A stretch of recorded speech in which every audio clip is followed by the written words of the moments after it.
ان کی خوشی کی انتہا نہ رہی جب انہوں نے دیکھا پانی پھوٹ پھوٹ کر چاروں طرف بہ رہا ہے۔ زمین ہموار تھی، اس لیے انہوں نے زمین کو کھودنا شروع کر دیا تاکہ پانی ادھر ادھر نہ بہ جائے۔ پھر انہوں نے اس گڑھے کے چاروں طرف پتھر رکھ دیے اور زبان سے بولی، زم زم، اس کا مطلب ہے رک جا۔ نبی اکرم صلی اللہ علیہ وسلم کا فرمان ہے، اللہ اسماعیل کی والدہ پر رحم فرمائے، اگر وہ جلد بازی سے کام نہ لیتی تو زمزم ایک بہنے والا چشمہ ہوتا۔ لیکن انہوں نے اس کے گرد بند باندھ دیا۔ انہیں دراصل اس وقت پانی کی شدید ضرورت تھی، اس لیے انہوں نے پانی کو اپنے پاس جمع کر لیا تاکہ بہہ کر ضائع نہ ہو جائے۔ انہوں نے اسماعیل کو پانی پلایا، خود بھی خوب پیا، اور یہ اللہ تعالی کی طرف سے ان کی مہمان نوازی تھی۔ وہاں کوئی اور انسان نہیں تھا، نہ کھانے کی کوئی چیز تھی، بس یہی آب زمزم ان کے لیے کھانے اور پینے کا کام دے رہا تھا۔ اب چونکہ زمزم ایک چشمہ بن گیا تھا، اس لیے پرندے بھی آنے لگے۔ انہی دنوں عرب کے قبیلوں میں سے ایک قبیلہ بنو جرہم یمن کو خیر باد کہہ کر اس طرف آ رہا تھا۔ یمن میں ایک بہت بڑا ڈیم تھا۔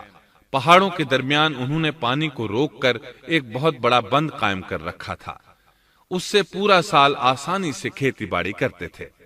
اس ڈیم کی بدولت ان کا آب پاشی کا نظام بہت اچھا تھا۔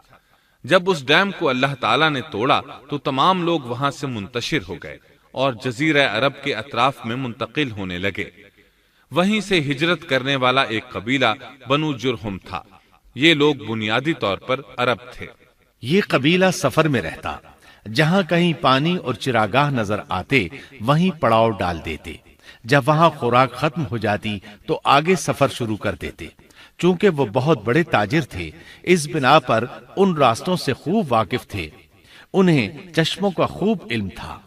ملک شام کی طرف بھی ان کی آمد و رفت تھی۔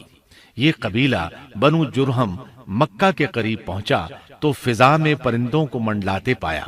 کہنے لگے، ان پرندوں کی موجودگی میں ضرور کوئی راز ہے۔ اب انہوں نے اپنے کچھ آدمی اس طرف بھیجے۔ یہ لوگ جلد ہی چشمے تک پہنچ گئے۔ انہوں نے وہاں ایک عورت اور اس کے بچے کو پایا۔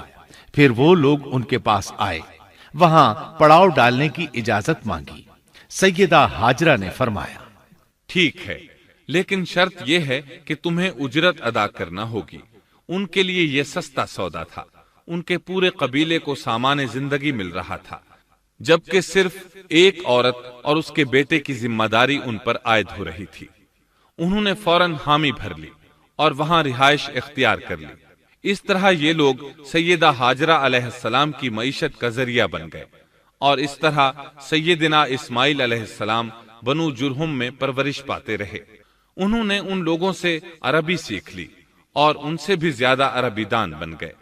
فصاحت اور بلاغت سے عربی میں بات چیت کرنے لگے۔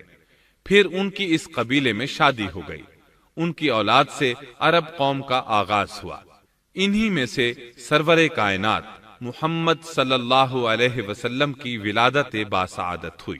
بنو جرہم کی آمد اور آبادی ابراہیم علیہ السلام کی دعا کا نتیجہ تھی۔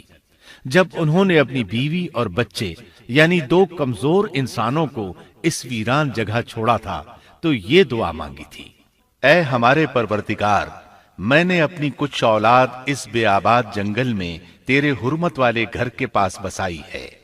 یہاں یہ سوال پیدا ہوتا ہے کہ کیا اس وقت بیت اللہ کی تعمیر ہو چکی تھی؟ درست بات یہ ہے کہ اس وقت خانہ کعبہ کی تعمیر نہیں ہوئی تھی۔ پھر سوال پیدا ہوتا ہے کہ کیا ابراہیم علیہ السلام کے زمانے سے پہلے اس کی تعمیر ہو چکی تھی یا صرف جگہ ہی معروف تھی؟